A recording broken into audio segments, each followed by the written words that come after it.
Yeah, Hello. your door is there, and Oh, let me one of the just see. panels.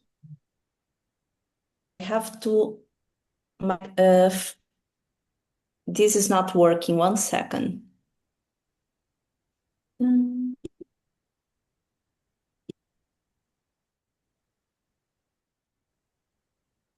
Okay, I think now it's probably working.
reporting inside Israel and the Hello. So we're hearing of latest attack. Good evening from Nigeria.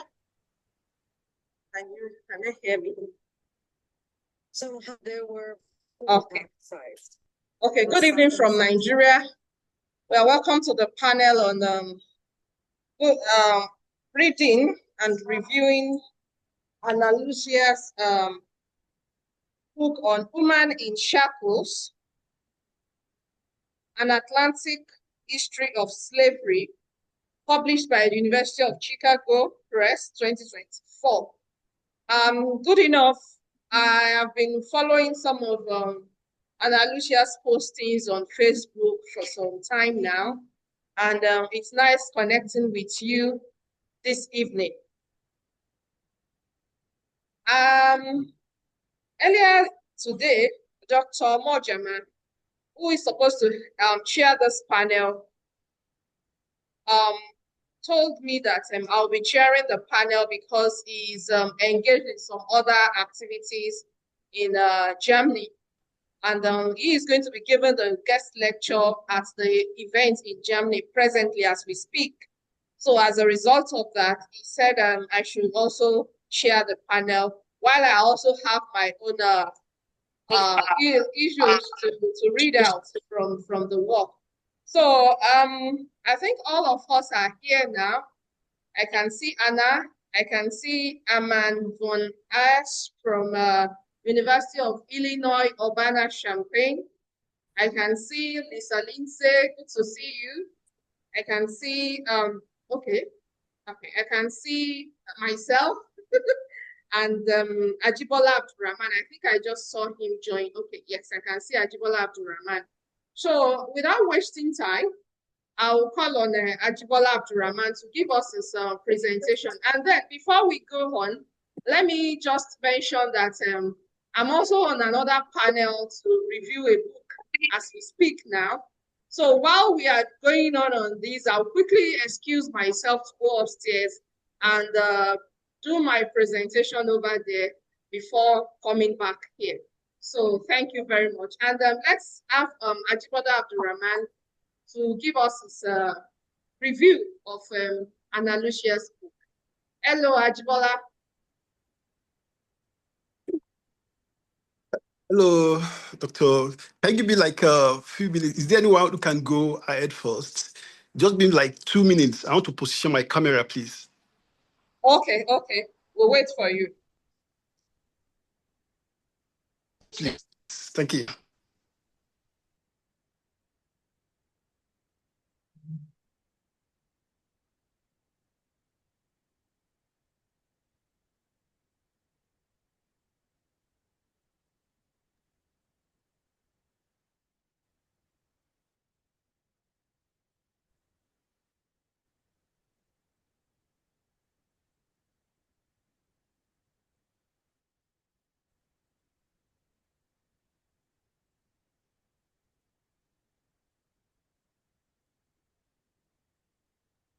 No, he said he wants to adjust his camera. Let's see if it's a network. He's saying he has said that he wants to adjust his camera. Maybe I would have just said. Watch. I'm back. Okay, thank you. All right. Yeah. Good evening, everyone, and thank you for coming to listen to our discussion review of Ana Lucia books, Woman in Shackles. And I want to use this moment to appreciate Professor Araujo for producing this wonderful work. It's a comprehensive work on the Atlantic slavery and the Atlantic world generally. And I'm very happy to have this work at the right time because I'm going to use this.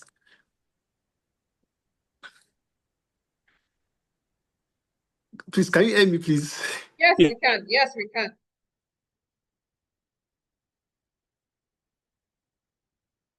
First of all, I want to say, the history of the Atlantic slave trade and Atlantic slavery is a very familiar story. But Professor Arao retells this history in a way that challenged common Western assumption. First of all, Human in Shackles is by Professor Arao takes a panoramic view of Atlantic slavery and Atlantic slave trade and focuses on the place of Africa in the Atlantic world. And this itself is a wonderful work because for a long time, historians of Atlantic worlds have always marginalized Africa and other South Atlantic in the discussion of Atlantic worlds. And by now centering Africa and Brazil in this analysis, Professor Arao not only brings Africa as a major player in the Atlantic world, but as a dominant component of the Atlantic world. And therefore, this influential work joins other influential work in explaining slavery and the Atlantic slave trade beyond the figures, beyond demography, and beyond economics of slavery, and therefore foregrounding the experiences of people who experience enslavement and slavery itself. And that's why the work is very timely because it goes beyond just recounting how many people were taken from Africa, how many people landed in Brazil, Americas, and other parts of the world wherever many enslaved Africans were taken to. So by talking about the human history, the human dimension of this history, Professor Arao not only foreground the experience of formerly enslaved people, but more or less present them as active participants in this focus. So rather than seeing them as victim or passive participant or actor in this history, they are the most active actors, and this appears in the sources, which I'm going to talk about a little bit later, because the sources are also very important in producing this work. So, but when I said Africa and Brazil and South Atlantic in general have been marginalized in the study of Atlantic world for a long time, Africa were not seen, Africa as a region and Brazil were not seen beyond the slave trade. That is, Africa was more or less like a repository of enslaved labor. Therefore, any discussion of the Atlantic world, Africa cannot feature except you're talking about how many slaves were brought from Africa. And by now centering the long history of Africa in this discussion, so Professor Arao not only say Africa is important, but is part and parcel of the Atlantic world. And this joins other work, as I mentioned earlier, which try to, and this is my concern, because I did Atlantic world during my grad studies, and I barely read any work meaningfully on African component of the Atlantic. So beyond the region, we have to also focus on the aspects that Professor Arao discusses, such as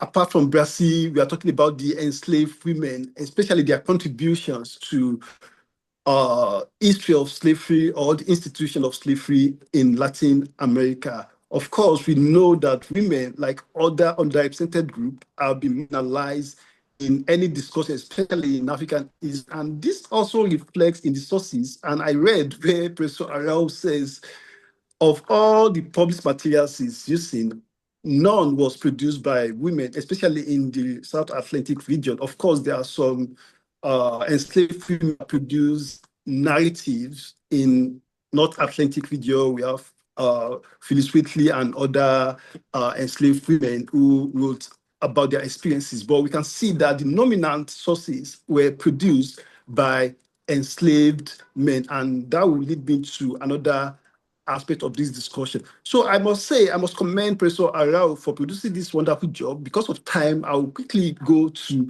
the area I wish Professor Arao could also spend some time to talk about the childhood and children, their experience as far as slavery in the Atlantic world is concerned, because going by the sources that Professor Arao used, so we can see that almost all the sources were produced by actors who rely on their childhood memory.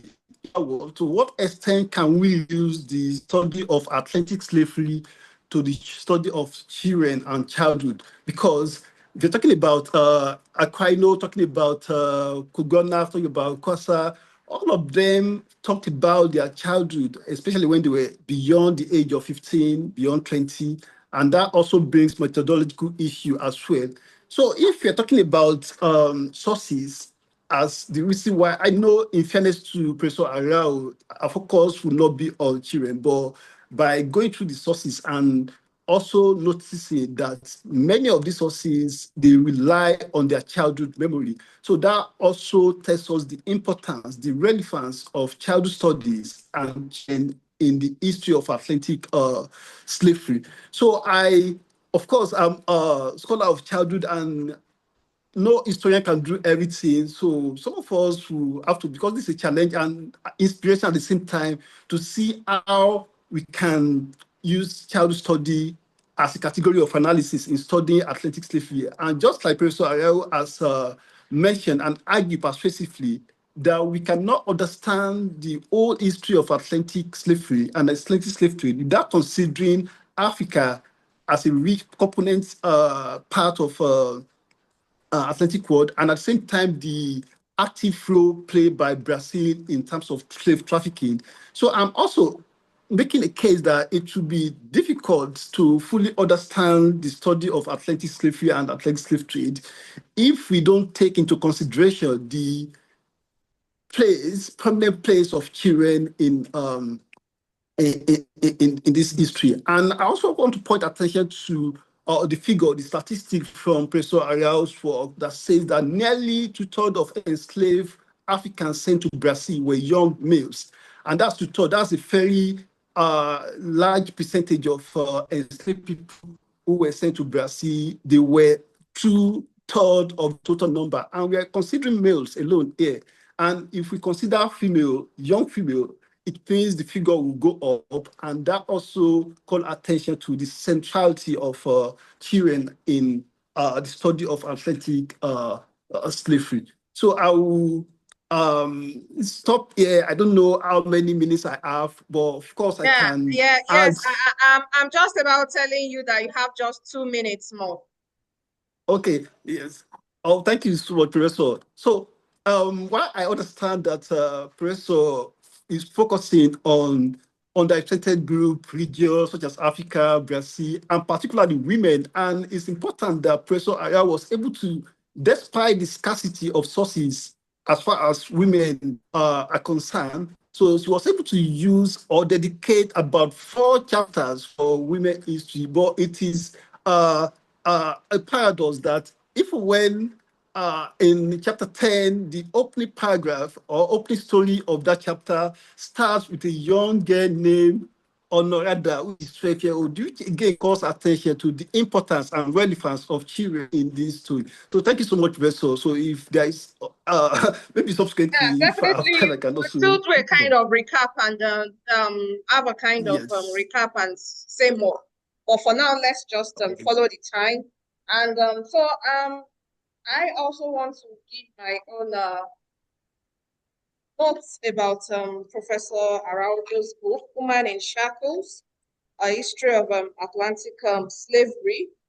One thing that is striking to me is that in the introductory chapter, she made emphasis on the fact that it's a cultural history and that it's not the usual we understand categorizing it as maybe social history or economic history and the likes. But at the end of the day, it's not it dovetails into this other aspect, even political history.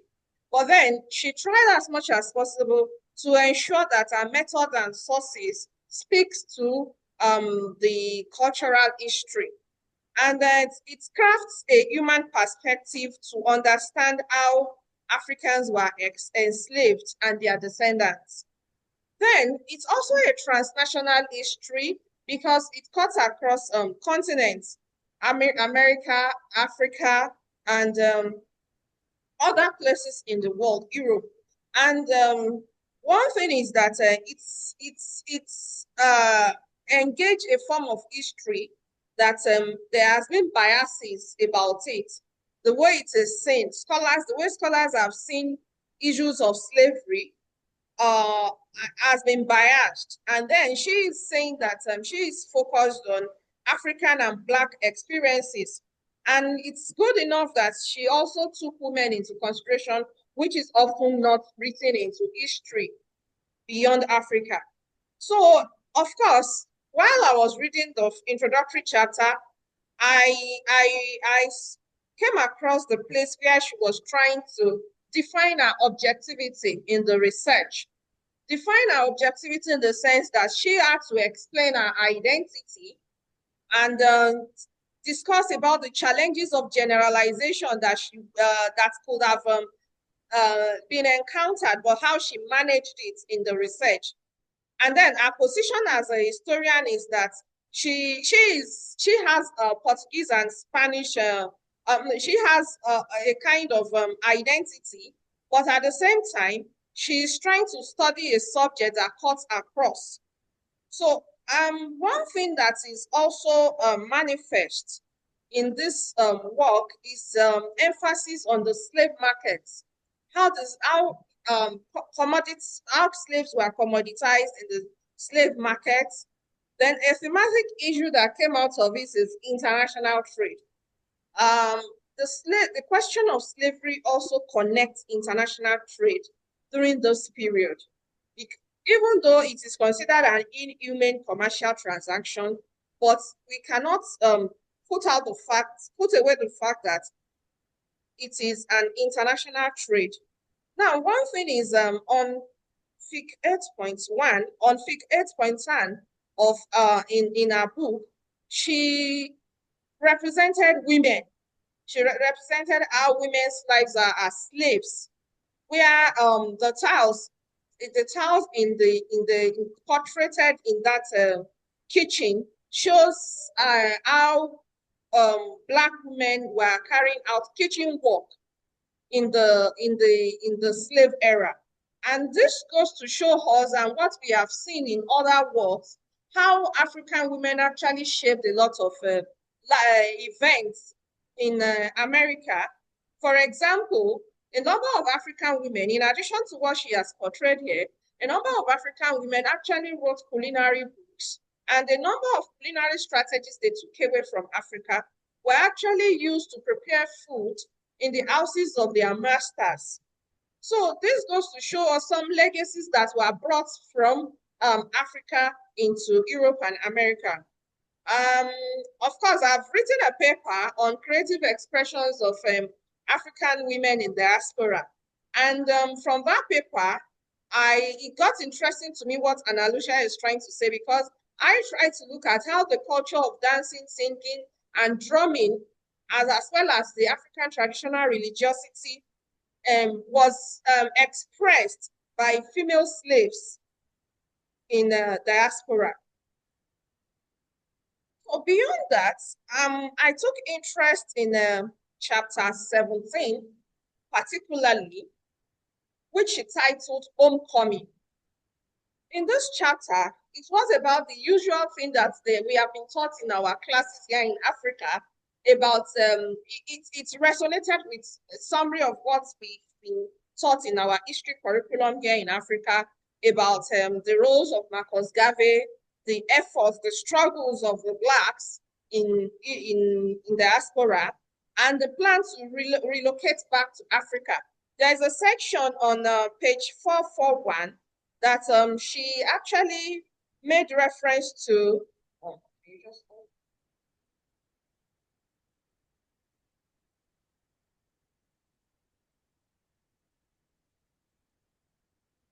There is on page 441, there was, she mentioned the efforts that came into the ways by which relocation to Africa, what it meant on the part of the colonizers, by which places were like Sierra Leone, there were plans to create spaces like Sierra Leone.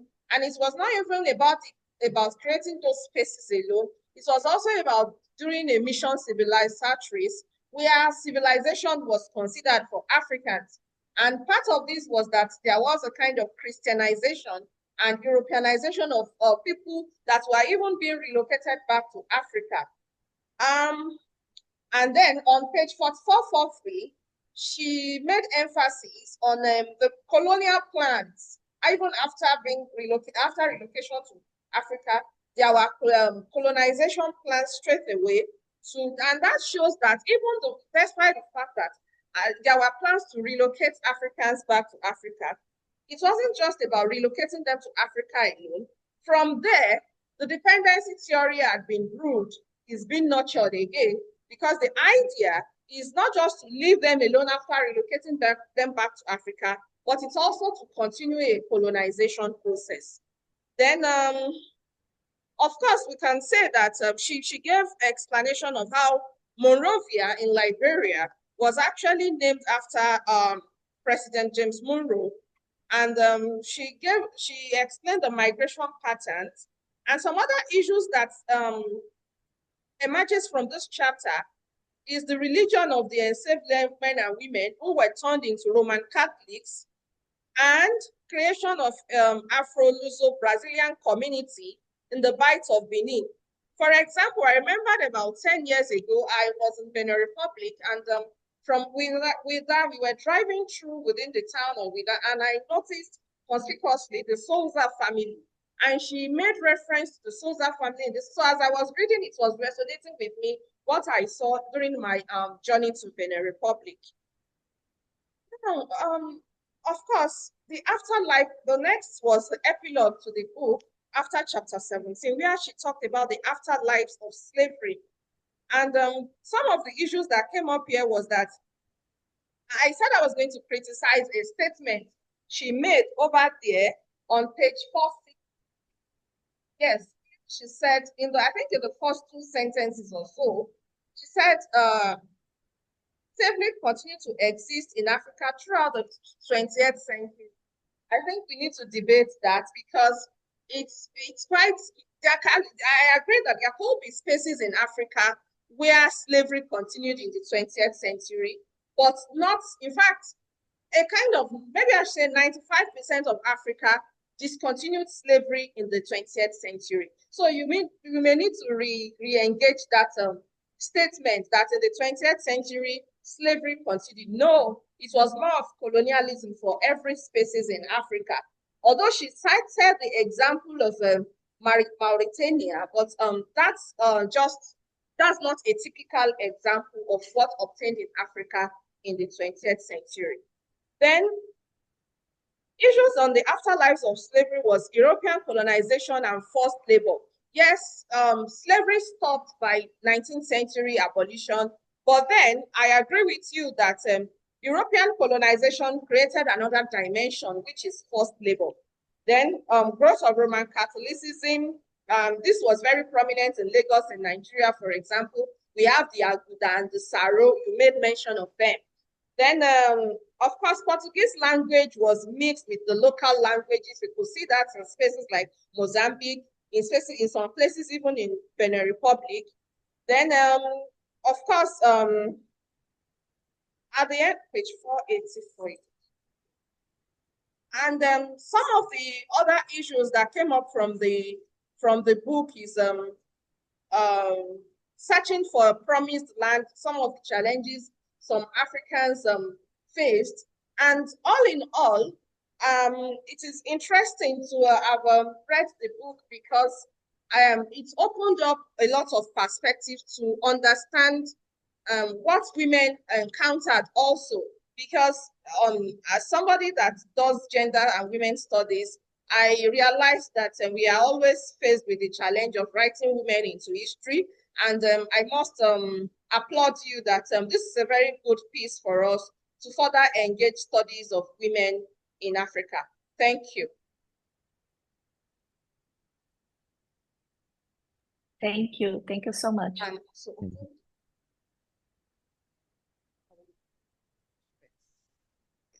Okay, good. Maybe I can you hear me? Maybe I can start my discussion. Yeah. So first of all, thanks for having me on the panel. I consider it a privilege to be on the same this discussion panel, such as Lucia, and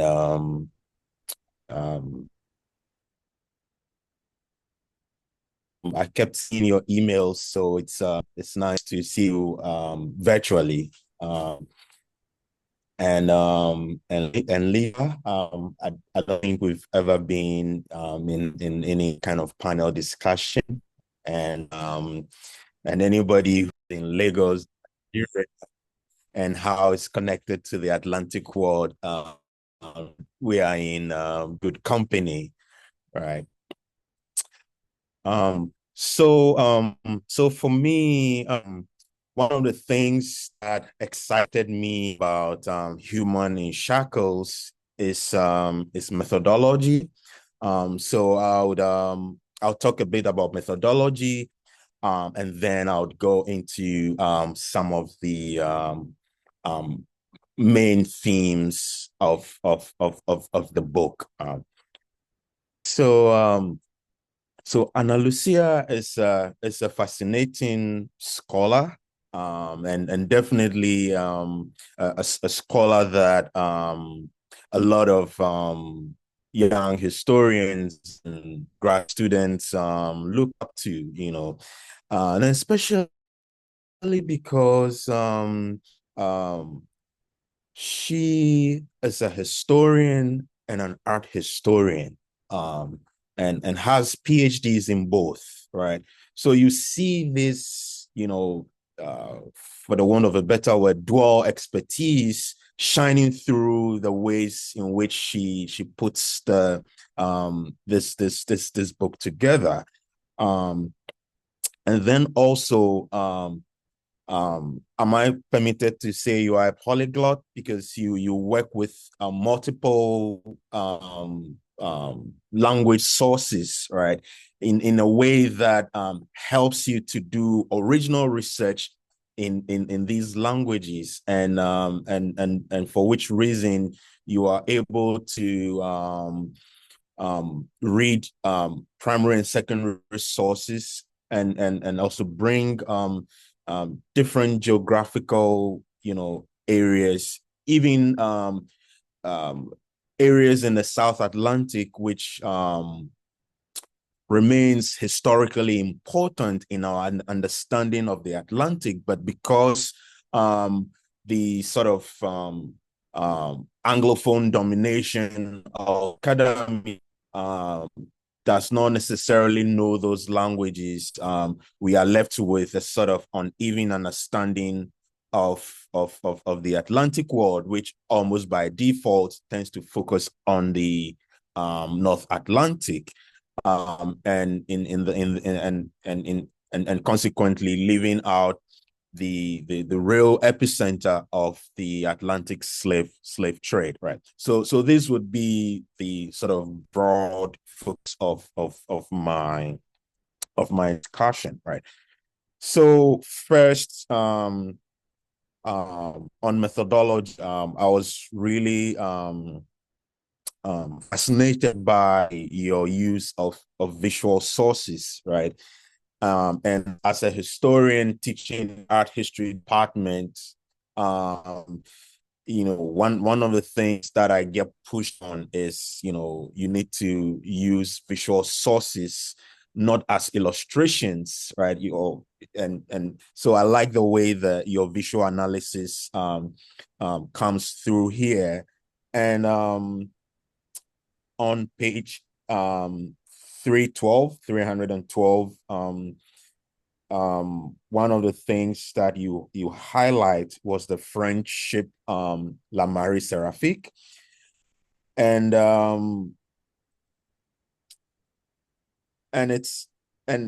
everyone here has talked about, those who spoke earlier on mentioned the fact that women's history, gender history, is a crucial component of this book, right?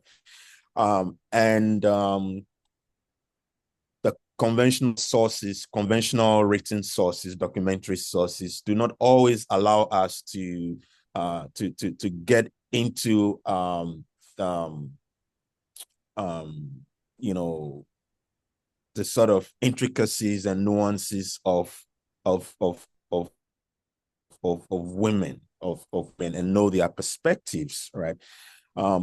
But even with this use of with this particular visual analysis, you detail how an artist who for some other reason might have you know um,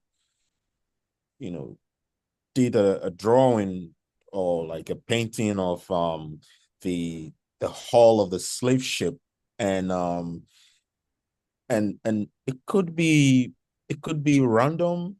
It may not necessarily have had any sentiments towards an enslaved African woman breastfeeding her child, but then that was something that you spotted, you identified, and otherwise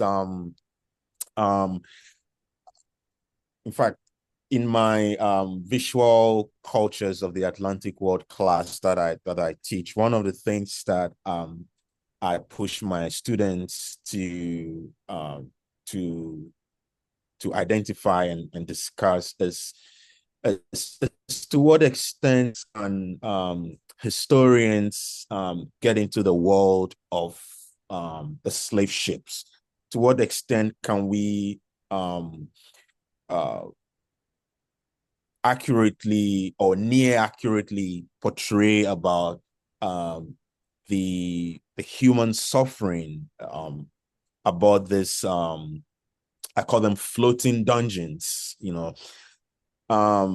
So usually students would say, well, since the sources are produced by Europeans, there are definitely biases. So it's not really possible to get these African perspectives, right? And even if you know, suffering or the appalling conditions about the slave ship is discussed or in passing by a European bystander, it's not going to be it's not going to reflect you know, it's going to be several times removed from what, you know, the actual corporeal experiences of these enslaved Africans.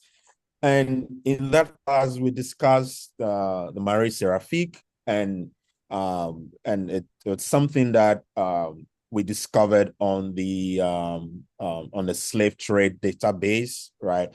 But even the database does not get into such details, right? And I've seen this very image several times, right? But and I have been interested in understanding the perspectives of enslaved Africans, but it never crossed my mind that the image itself holds, if you like, one of the keys to understanding the magnitude, the untold suffering of being cramped in a slave ship. And without such you know, visual source analysis, it would have been the image would have definitely been lost on most of us, and we would not have had the mention to the broader experiences of enslaved people. So I thought that was a really good example of what historians can learn from historically inclined art historians who try to excavate visual sources for oppressive historical processes in order to get the much needed subaltern perspectives so that we could get closer to some of these to the experiences of enslaved Africans and the untold hardships that the brutality of slavery unleashed on Black bodies, right?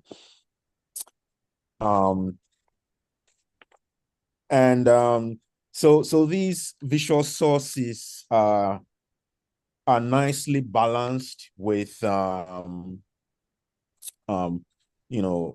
legal records and also there were also slave narratives, which has already been mentioned, and these slave narratives are not entirely problem free, and this was something that you mentioned, and because the point of history is not to have problem free sources, and if sources are problem free, then we wouldn't need historians. Otherwise, our sort of expertise, wouldn't be necessary here, right? And so going beyond that, the book divided into almost 20 discusses all the major themes in Atlantic world history, and this is a history that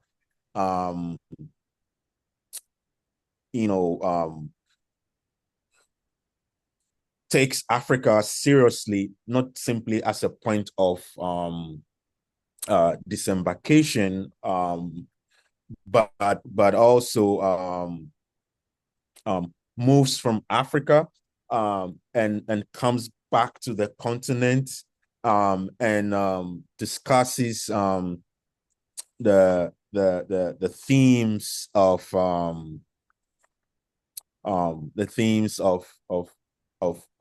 gender and of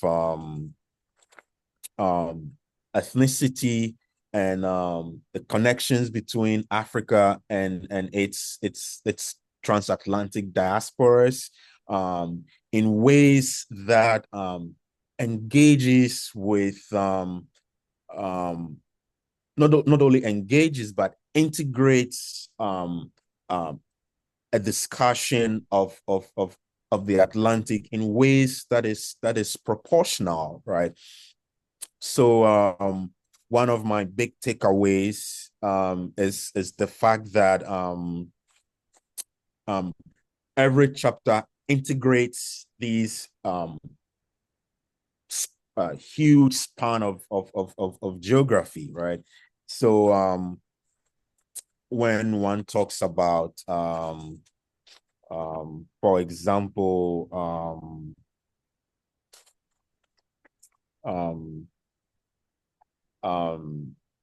sexual violence, there's a discussion of sexual violence in Brazil, and how the pioneering Brazilian historian of race in Brazil, Gilberto Freire, sort of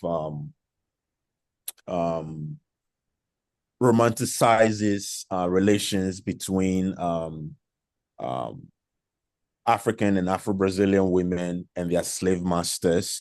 And at the same time, this is juxtaposed with sexual violence in the Caribbean and in North America, and also in Angola, West Central Africa.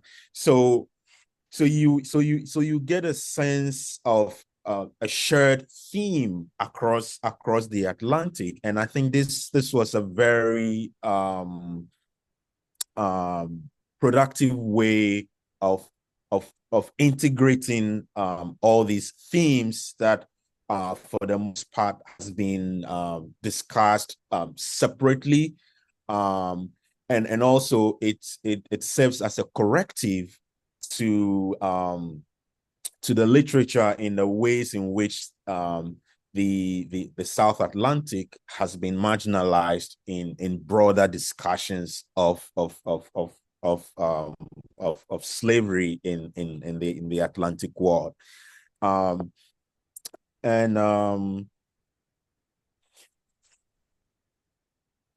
finally,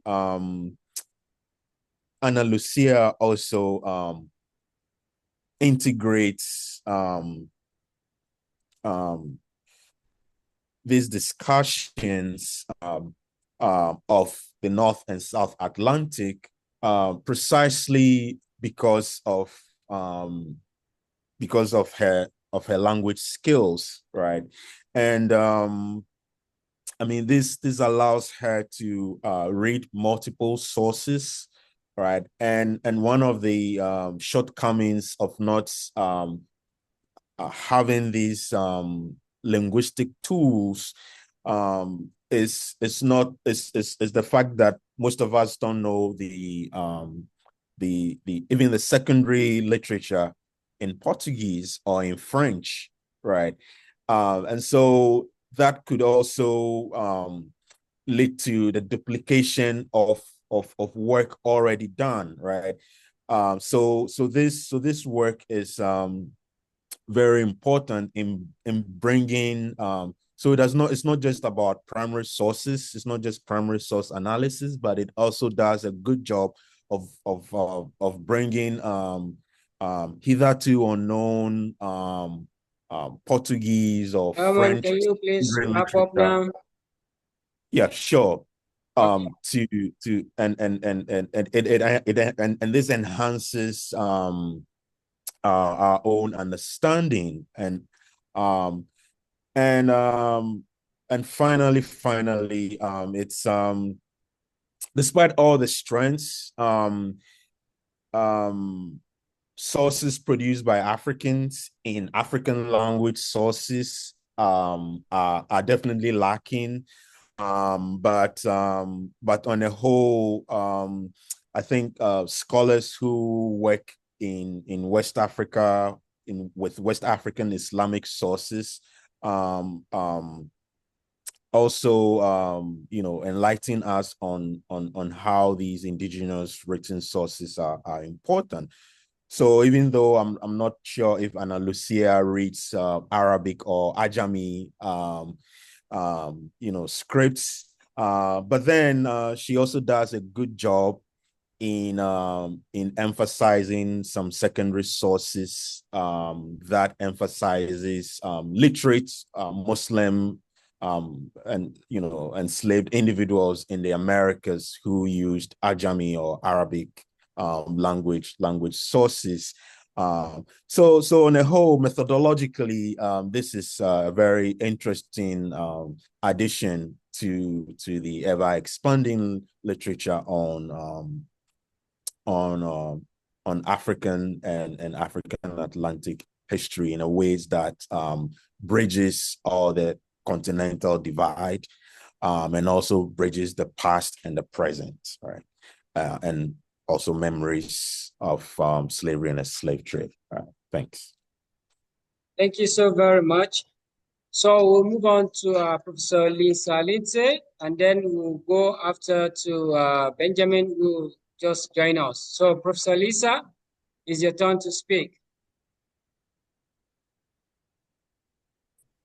Okay, thank you. Thank you. Can everybody hear me? Yes, Can we you hear can. me? Okay, Yes. great.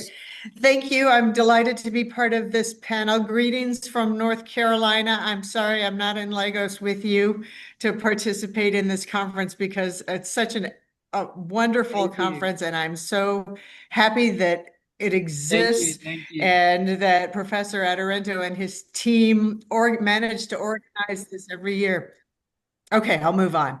I'm especially delighted to participate in this panel on Juneteenth, a holiday in the United States that celebrates the end of slavery in the United States. And at this moment in the US, when the government seems determined to valorize only the descendants of European settlers, and particularly only the male descendants of European settlers, it seems especially relevant to understand the origins of our contemporary world and the relationship of slavery to this. And so I especially appreciate the timeliness of this book's intervention. You couldn't possibly have planned it this way, but it's especially timely. Slavery is the most significant historical dynamic in the early modern West, including Africa, the Americas, and Western Europe. I don't have the precise numbers in front of me, but something like before 1800, some 3/4 of all settlers who came to the Americas were African. And so if we want to look at the foundations of this modern world, this is what we have to do, which is part of the premise of this book, obviously. As kind of the old timer on this panel, I thought I would do a little bit to situate this book historiographically, and take us back to 1976 when Alex Haley's book Roots, The Saga of an American Family, appeared. And this was really a milestone in portraying the personal ordeal of captives. But since then, that's been at the center. The personal ordeal has been at the center of popular depictions of slavery and the slave trade, even though much of the scholarship has focused, as Professor Von Hesse pointed out, most of the scholarship has focused on economics or demographics, more abstract kinds of approaches. Phil Curtin's groundbreaking book in 1969, The Slave Trade: A Census, drew on shipping records and tax records to chart where enslaved people were taken, from which African ports, and by which European traffickers. And then in his wake, subsequent scholars produced dozens of studies on the volume and structure of trafficking in enslaved people from specific ports or involving particular sets of personnel. And as you all know, but maybe the students in the room don't, much of this data has now been compiled in the online magnificent Transatlantic Slave Trade database. Economic historians have mined the records of companies and individuals who profited from the slave trade to reveal how that business was organized. And information about specific transatlantic linkages made it possible to follow particular cultures and individuals from Africa to the Americas, as John Thornton did in Africa and Africans in the Making of the Atlantic World, and others have done the same. My own textbook on the slave trade, Captives as Commodities, which came out in 2008, drew on a lot of this material.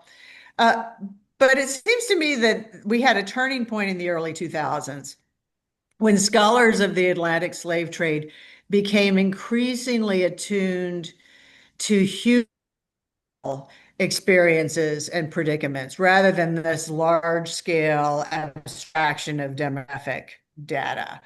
Bob Harms's Diligent, A Voyage Through the Worlds of the Slave Trade, which came out in 2002, offered a narrative that gave equal weight to the African societies touched by one slaving expedition, as well as the passage and its aftermath.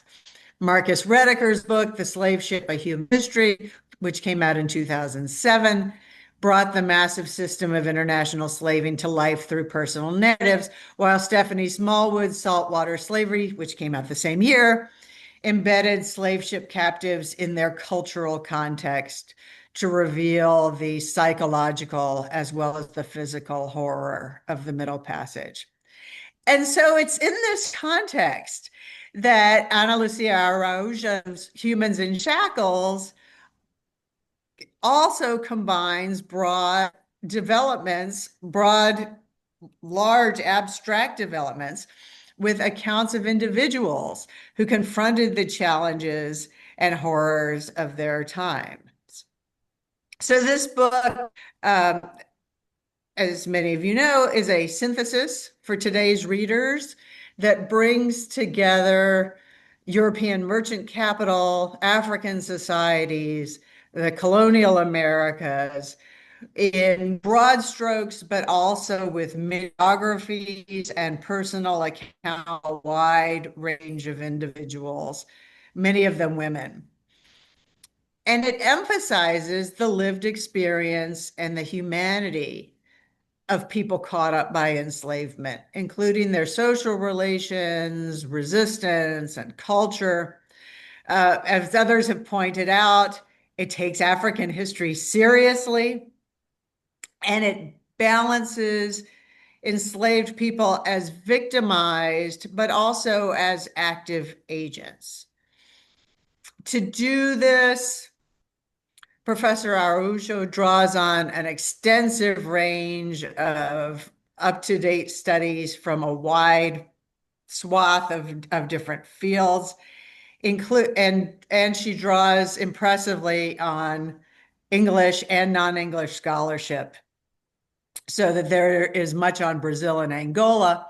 And of course, that's fitting, given the importance of that nexus in the overall history of the Atlantic slave trade. Americans may be familiar with the statistics, but Nigerians may not. Brazil has the second largest African descended population in the world after Nigeria. So this is a big, comprehensive book covering developments over more than 3 centuries and 4 continents. It's a massive achievement in that way. And as has already been pointed out, it's organized into thematic chapters on such topics as enslavement, the Middle Passage, slave markets, slavery and plantation and urban environments, sex and violence, families and mothers, social life, resistance and rebellion, freedom struggles, and the various aftermaths of slavery. And this is a different type of organization than, say, Ira Berlin's chronological so-called generations of slavery, which was based on the argument that slavery was shaped not only by geography and political power, but also by when it took place.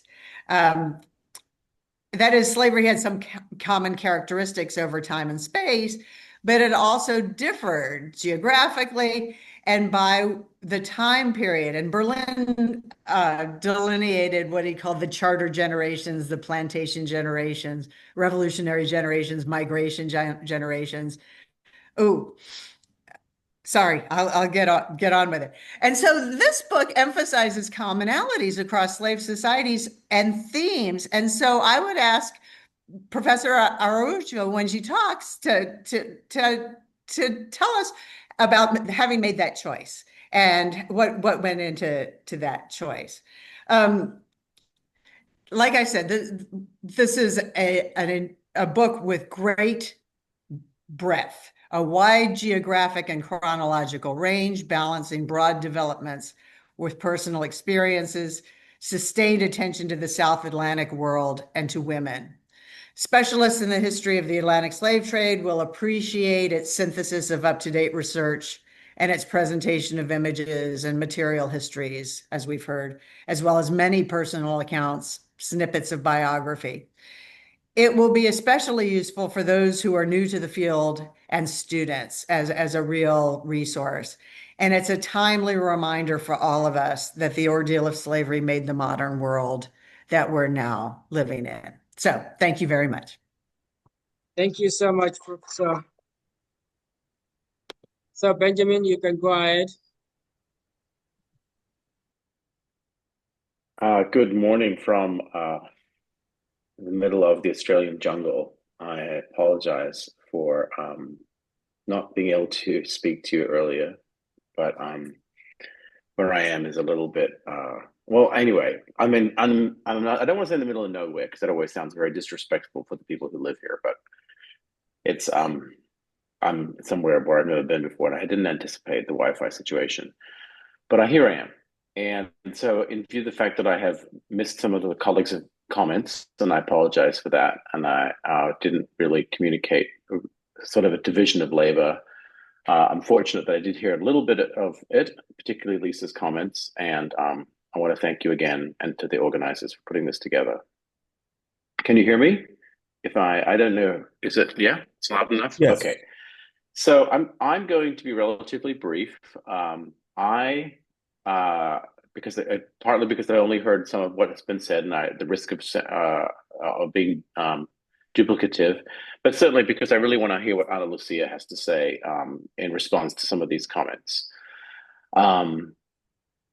Let me say that I've known Ana Lucia for some time, and we've become friends over the course of several years, and we've recently even co-authored, and she rescued me from a real mess quite recently that I will never, ever, ever, ever forget, and never, ever be able to even come close to thanking her enough for. And working with Ana Lucia is a joy. She's one of the people to whom I want to re-collaborate. And I've collaborated and co-authored with probably 30 or 40 people in the course of my life.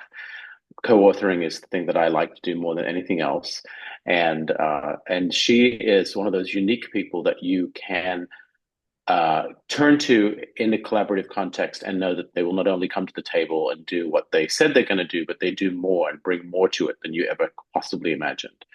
And that for me is the measure of a genuine intellectual and also a genuine mensch, like a person who you want to work with. It makes the experience of being part of the academy worthwhile. That's the joy I get out of being in the academy. I don't get a lot of joy being in the academy, but co-writing and co-authoring is where I find joy and satisfaction. So let me turn to this book. I only read it quite recently, and meaning that I finished it in Northern Australia, and I was already taken aback by the previous book that came out last year. I was blown away by the book that focused on a specific material object and how the entire history of the transatlantic slave trade was told through one item, one object. And when I read that, I was already, I mean, I'd already been compelled that you could tell cultural history through objects. And I actually teach a graduate seminar where we only read cultural histories of objects in order to tell histories of people and to talk about that tension. So when I read that, I was already convinced of her remarkable, not only aptitude and cross-pollination of different disciplinary fields and interdisciplinary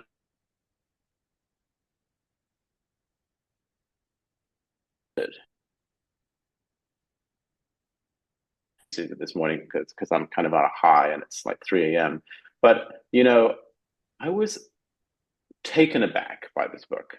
I was truly taken aback. And I actually texted Ana Lucia a couple of times to say this because I didn't expect to be so transformed by reading this. So I'm going to be very simple and say a couple of things.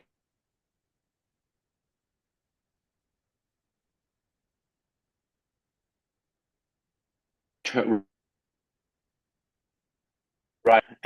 And I'm not sure about this first one, but I'm pretty sure it's correct. This really is the first comprehensive history of the Atlantic world written by a non-US woman.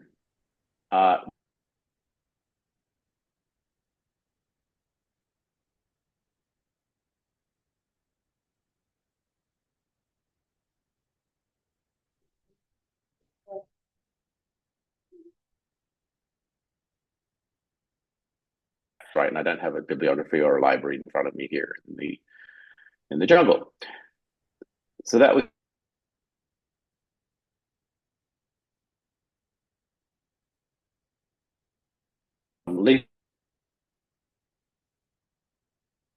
US. So this is published in the US. It's a US book, right? That's what I mean. It's published in the US. It's a US book. But it not only decenters the US. Can you still hear me? Or am I? No? You've lost me. Maybe I'll take the earphones out. Now I can hear. The first comment is when I lost you, but now I could hear you. Oh, that was what I was saying. That was when I was doing the praise song for you. I mean, I No, didn't but trace it's you all the way back to Mansa Musa, but you know, I that was the praise poem. Okay, I'll continue. So this not only decenters the US, and that's important because this is a US book published by a US publisher, launched in a very US populated, if not overpopulated, world of histories of slavery, right? So it's a US book that not only decenters the US almost entirely, but it recenters particularly Brazil. And that, as Lisa said, and perhaps others have said already as well, is so important because it is the center of the slave trade, right? Almost a half of all Africans end up in Brazil or very close to Brazil physically. So every book about this transatlantic slave trade should do this, right? This should not be a difficult thing. It should not be something that is radical and transformative at this point in time. It's long overdue. It makes perfect sense.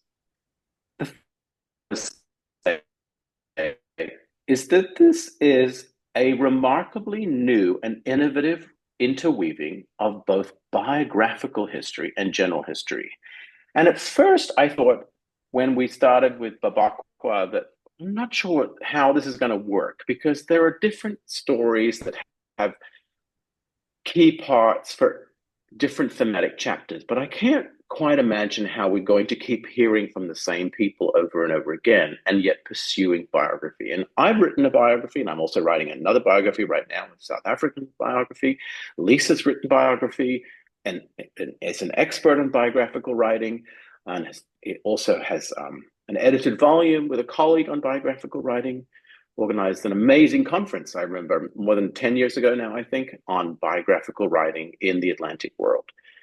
And yet this is an original approach to interweaving biographical and general history. I was really struck because we keep coming back to the same people as threads through the story, even though many of these stories are relatively fragmentary. Some of these, whether it's ones that are particularly well known, like Babakwa, or ones that only exist in a few manuscript pages, we hear them, and they are African stories. So I take a little bit of caution, although I didn't hear everything you had to say, Herman, but I did catch a little bit about African sources when I was able to get onto the line. So I think that's something that we can talk about. But I think that contribution methodologically is remarkable. There are very few people who've tried to interweave those two so carefully and so in such a sophisticated way. The fourth thing I want to say is that this is cultural thematic history, that it's also a rather unusual thing to do, and particularly when it comes to the slave trade, and the experience of enslaved people. So we have here a cultural thematic history but Ana Lucia brings in several unusual suspects as chapters that I did not expect to see. There's a chapter on food, right? There's a chapter on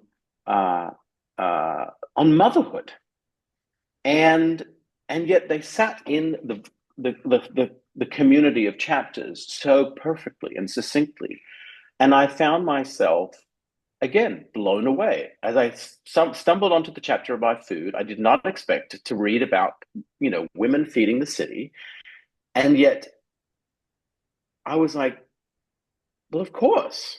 Why hadn't this story been told as part of, essential to the rest of the story of the Middle Passage, the story of capture, the story of life in a barracoon, and so forth, right? Why, because again, this is something when I wrote my slavery book, I had to think about chapters and themes that I covered, right? But I didn't cover this one. Obviously, it wouldn't have made sense for the story that I was trying to tell, but it makes perfect sense here. And then, so that's kind of 4 and 5, right? These new, current, or emerging themes, such as food history and motherhood. Of course, they're not really new stories or new themes, but they're things that historians of the Atlantic slave trade and the Atlantic world have only more recently turned to. Hello, Benjamin. Hello. Perhaps adequately. But I think, and this is my final point, and then I'll stop. The most remarkable yes, hello. Hello, Benjamin. Yes. I think Can you hear me? Your time is up here. I think your time is coming up. Yeah. Okay, I have one final point. And the most important thing here is that, yes, hello, I can hear you, whoever you are. I can't see you, but I can hear you. Your time is up. You maybe just round off, please. Yes, I have one final thought. Thank you. One final. Please go ahead and hurry up. Which is the most profound thing, is that this is a story centering violence. Violence is rich and potent throughout the book. And that, for me, is why this is truly transformative. We're no longer talking about slavery as an economic system, or is it a cultural world, or is it something that brings Africa to America and America to Africa? All of these different types of debates. Instead, it is what we always knew, which is or whether it's property or not property, and blah, blah, blah. All these debates about slavery, which are all fascinating. Instead, Ana Lucia tells us that slavery is about violence, horrific, excessive, extreme violence, from the beginning of that moment of enslavement and capture to the very last fighting breath of a dying warrior or liberator or a self-emancipator, or a woman dying in childbirth or dying through rape, right? This is a profoundly violent book. And I think she has intentionally chosen violent stories, just as so many predominantly white men for decades have intentionally decentered the violence of slavery. And that, for what I would like to say, Ana Lucia, thank you. It's a superb achievement. Thank you very much, Benjamin. And Thank you, Benjamin.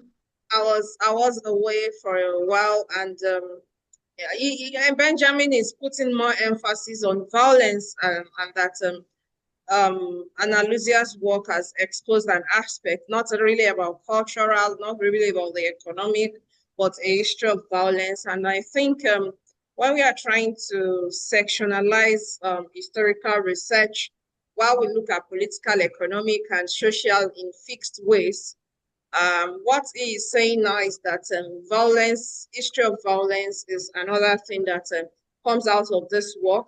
And I must also, in addition to what I've said earlier on, Anna, I hope you are listening to me.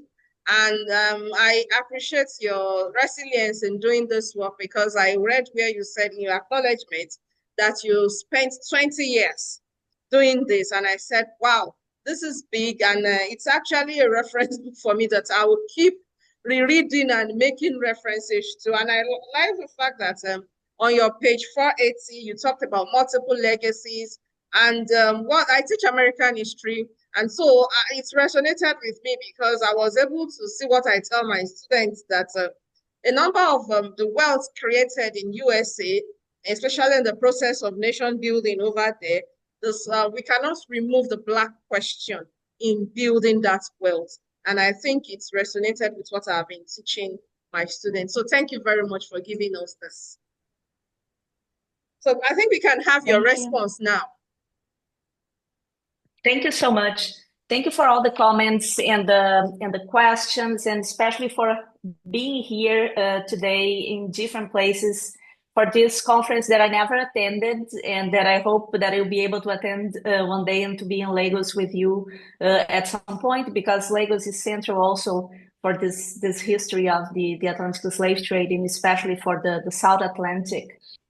So many, of course, then each, this is a book that was born in a particular way, in the sense that it's a book that the birth of it was because an editor at University of Chicago Press kept in touch with me and told me that it would be interesting to have a book, a general history of slavery that centered Brazil.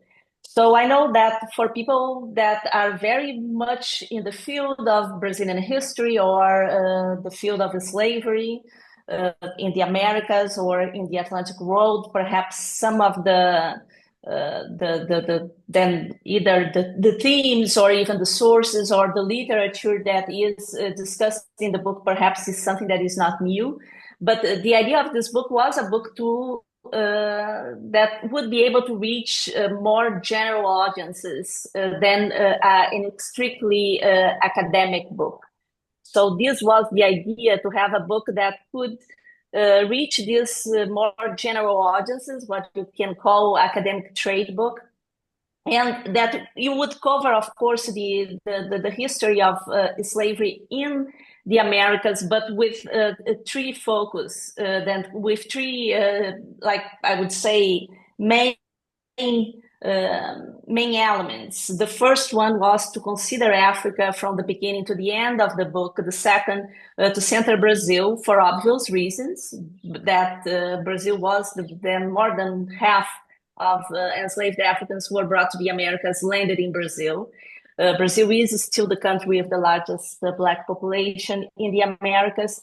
And in addition to that, also to center women. Then I think that what Benjamin said, then this kind of book that is a general history intended for large audiences, all these books have been written by men and by white male historians. And some people think that this doesn't matter. But I think that we should be asking ourselves why only certain historians have then the right of writing these more general histories, and especially one that also include not only the United States, but also the rest of the Americas and the South Atlantic. So this is what I try to do with the book, then by telling this history, by including Brazil. Existing books that have been mentioned here, Ira Berlin, Robin Blackburn, I forgot the name of the other one, the British historian as well, who wrote a big book about then the Atlantic slave trade, a huge honor, I think. In any case, then all these books do not focus on the South Atlantic. They are basically general books that claim to be general, but they only focus on the North Atlantic. This becomes a sort of mantra that we repeat all the time, but at the end of the day, even if you repeat that, even those who recognize that, they still are, the tendency is to, okay, yes, the South Atlantic matters, Africa matters, Brazil matters, but let's talk about the United States and the English, British Atlantic world.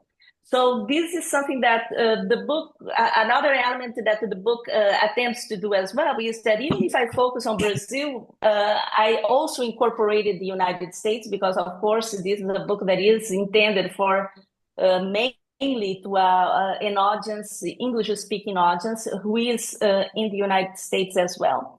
So these were the main points. Of course, then when I see then one of the questions that Lisa asked me about the decision about moving with this kind of organization, it's hard to say. I think that it was much more by intuition that I did that. Then, of course, that the book moves chronologically, because even the final chapters is about the return to Africa and also the legacies. And the first chapters start then in the African continent. But the thematic approach across the book, to me, was the best way of emphasizing the commonalities and the contrasts that we have among these different slave societies and societies where slavery existed and in the Americas. And of course, there are places where there are more contrasts. I tended to focus more on the elements that were common because they would allow me to have this narrative. You know that trade books usually they are very focused on a narrative. This is a book that I am not telling a story in itself, but I am bringing then this broad panorama, and the story is told through these micro narratives. To some extent, this is influenced by the fact that I am a scholar who have worked on the history of memory. Then my work in West Africa has been then about how slavery is memorialized in what is present-day the Republic of Benin, and especially by these communities of Brazilians. So the way I see history and even the sources and even the archive is always also about how they remain relevant to the present, and also the experience of people. I think that this is what it matters to me when I am looking at historical sources, and also as a historian who is doing this work on memory. So this is how I built the book. I built the book through these thematic sections that still were working chronologically. And I remember there was one reader that, because this book was, first I had a proposal, the proposal was reviewed, then I got the contract, I wrote the book would still pass a peer review. And one of the peer reviewers was someone who didn't read the proposal. Then the book was planned that way. And this was an Americanist who said that this book would never work, that I path by Ira Berlin looking at this sort of chronological approach. Then, of course, this was out of question because the book was already planned that way. But on the other hand, why should I write a book like Ira Berlin already did? Ira Berlin does not do any research, does not read any sources in Portuguese. And also the African component of Ira Berlin is pretty also not very relevant for African historians. So I thought to myself, no, I think I can do this book the way I plan to do, by weaving together these different places and times through this thematic approach. Also, this, of course, allowed me to look at particular themes, especially then the issue of women, which is where I think the issue of when you are looking, and I bring here something that is evocative because I was also trained as an art historian. Then the iconic images for me of representing slavery are those images of enslaved women selling food, for example, in the markets in Brazil. Then those images like Jean-Baptiste Debré, who is a French artist, but those images were, for example, shaped the memory of slavery in Brazil because they were everywhere in Brazil. They still are everywhere. Jean-Baptiste Debré, he was there in Rio de Janeiro, seeing those women and depicting them, the way they were dressed, what they were selling, and everything. So some of the topics in these different chapters are shaped by images that I had in mind. Then the issue of motherhood also, that appears a lot in these visual images, including photographs, and of course the markets. And again, finally, just to perhaps conclude, because I know that you have 10 minutes and perhaps we have some back and forth yet. Benjamin brings the issue of violence, and I believe that this is the central element of anyone who is trying to focus on the experience. Herman was saying in the beginning that the challenges that we have as historians, any historians looking at examining human atrocities, is how to convey this experience, which is not it's impossible to transmit in terms of in words or even in images. So what we can do as historians or even as filmmakers or artists is to give some glimpses of this extreme violence. But to me, by focusing on violence, it was also a way of saying, of focusing on the experience of the central element of the experience of enslaved people, that broadly they are creating wealth for slave owners and slave traders and these Western societies, but individually, this experience is an experience about violence, even when there are possibilities of running away, of moving elsewhere, or buying your own freedom. Violence is still the central element. So in any case, I think that this is a book that there is something for each one somewhere in the book. You are not going to be pleased by the entire thing. And there are things, of course, that are missing, as any book. And I had to make choices. But I think that the book, when I say that I did in 20 years, because this is a research, of course, that I have been doing for all this time. And of course, I wrote other books. I did other things during this past 20 years. But then the book, to some extent, is a sort of testament of the work that I've been doing over all these 20 years. And this is why this mention of these 2 decades. But I will stop here. And again, thank you so much for all of you who took the time to read and engage the book. Thank you, Hannah.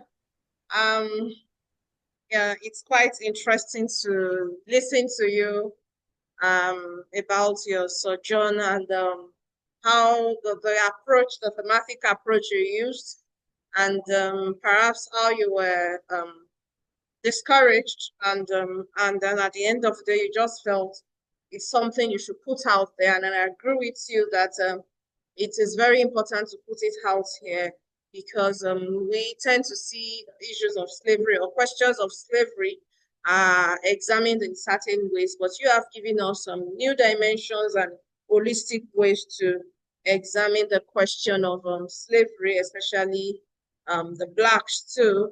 And then also you gave us a perspective to understand that it wasn't even about Africans or the Blacks alone. We tend to see that slavery was actually existent in other spaces too. So thank you very much. I think we can conveniently come to the end of this. And I think beyond this platform, we can always consult and engage each other across the globe. We have Lisa Lindsay. I didn't get to listen to you, but I've read some of your works. Nice to connect with you. Ajibola Abdulrahman, I think I've seen you. Okay. Someone has a question here. Okay. I hope you can all see the question. It says, his name is Muhammad Joji from Bayero University. He's a student of social history and is fascinated and blown away about this book. Interesting. Its findings and versatility is a sacred effort. And the critical review by the discussants, thank you very much. My question is, I am interested in the question, or rather, the legacy of slavery in Africa. I want to look at the movements of history across Atlantic during the massive population uprooting in the 17th century up to the 18th century in southwestern Nigeria. Slaves of Yoruba origin taken from Brazil. Is there a plausible pathway using resources for me to use DNA testing to unravel the broken lineage slavery had on the Yoruba people? My research intends to connect families in southwestern Nigeria claiming their ancestors were African taken to Brazil, America, or the Caribbean. my research is centered around this study. I would like to study an institution such as OR the rest to undertake the study. Okay, thank you. Interesting. And I think Anna, can you just give in just a few words on methodologies it could focus on, apart from the fact that he needs to be mentored to further his studies? You can just give in a word on methodologies he could use. Ah, she didn't hear me. Did she hear me?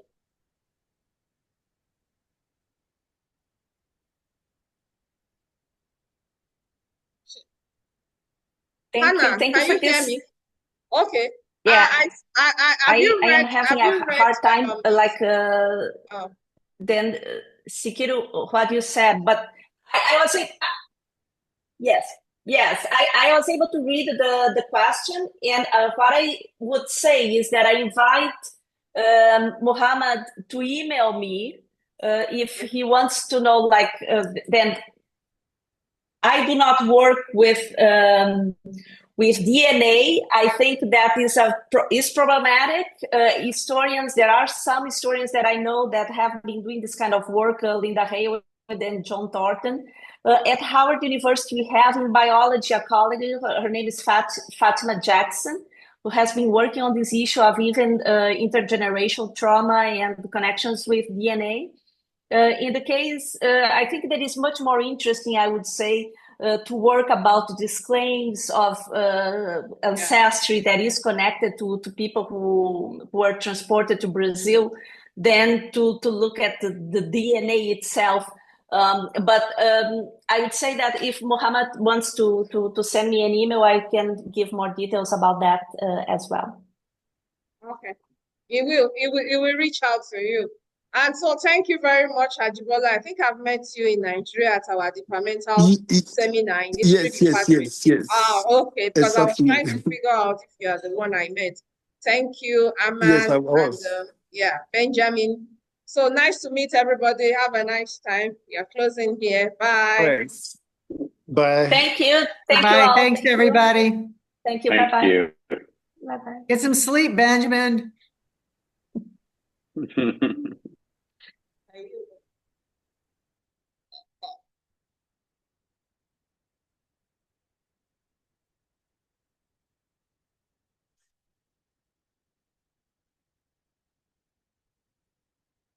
Yeah, we've come to the end of the day again.